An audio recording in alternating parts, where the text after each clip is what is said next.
hello चल गए जी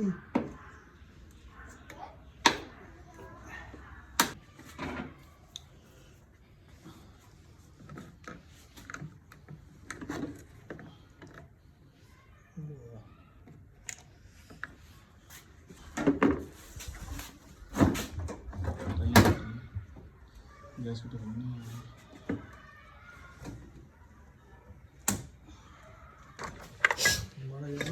gas तो सही सही अंदर ही है खराब ही हुई है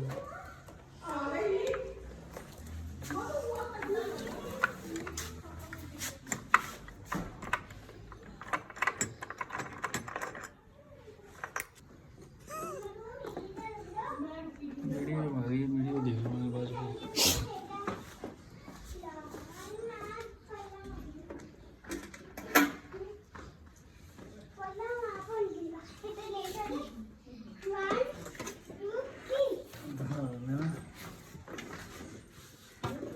केला भाई आगे रुकता क्या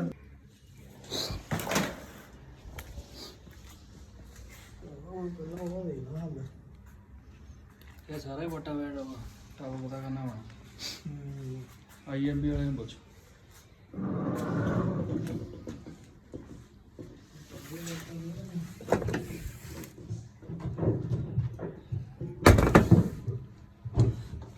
पता करके ही है टापा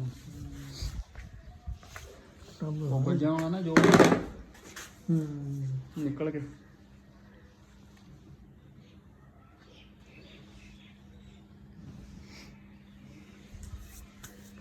चलो टब कट के ले जाने फिर और की केड़ा पिछला टब आई